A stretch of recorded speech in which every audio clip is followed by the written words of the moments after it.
The Pedagogies of Community Engaged Practice Partnership is interested in learning from the expertise and experience of community engaged facilitators.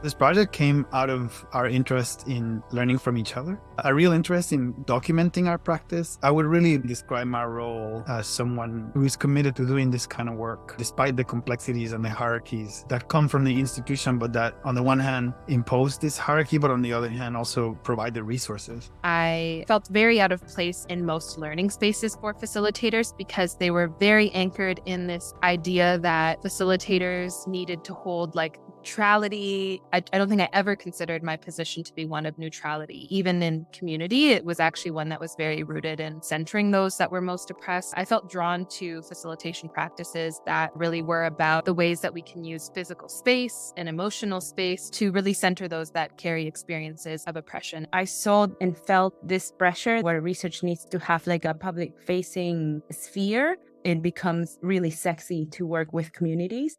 Community engagement becomes a little bit more managerial, and it becomes about not how are you engaging, but with whom and how many people are you reaching. I've always had a commitment to transparency in terms of naming things that are usually unspoken. It's a really deep suspicion of the way that universities see communities. Fetishize communities. They ask for labor that is never remunerated, as if communities just have all this free time.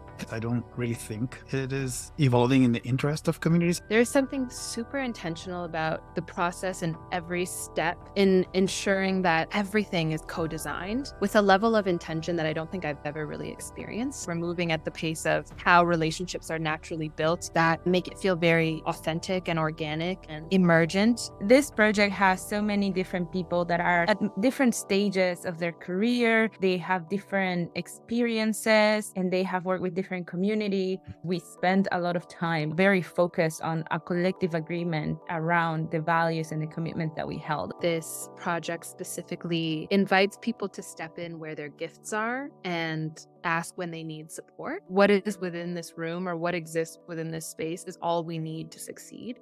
I spent 12 years doing participatory research with Latinx immigrants and indigenous youth in schools. Despite all my efforts as a facilitator, at the end of the day, I was still an adult with a title professor working in a school, right? That was always permeating the relationships and the way that the research was unfolding. Now with the Pedagogies project, I'm just one other person in this team. I'm just one other facilitator. I think of facilitation work as holding the container for an experience or acting as some kind of vessel to bring forward what a group is shaping, believing, creating. It's like a knowledge doula. The birth is going to happen with that too.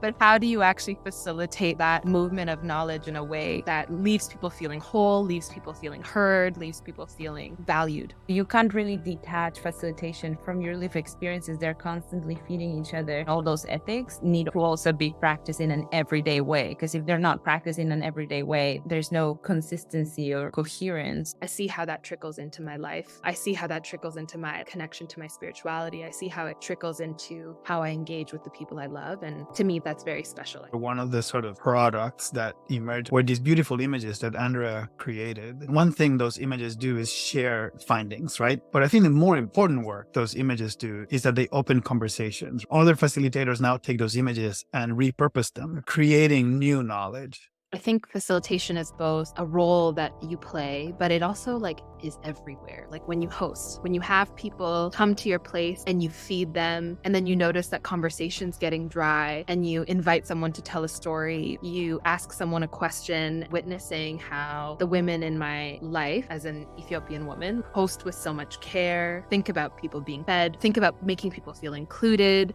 There is a thoughtfulness and a mindfulness and a custom and a tradition to that in the same ways that us as facilitators in this space have customs and approaches and styles. If you've never really slowed down to think about power hierarchies, or you've never really slowed down to think about the structural barriers and the structural issues that create conditions for this situation to come up in the first place, you're more likely to cause harm. There will always be a gap. Within that gap, you will be either willingly ignorant, but also unknowingly ignorant. you will have mistakes and you will do harm. The harm that I cause has made me be more aware of how I have to care, how I have to be responsible. What are the boundaries that I, as a person who is able to cause harm, need to always have present, and how flexible they need to be? How are you generous to those who are committing that harm? But then at the same time, how are you accountable to the harm that you're committing? I come from a social movement facilitation background. You're so committed to the mission sometimes that you forget the humanity of the people in the room, and you forget your accountability is to each other first.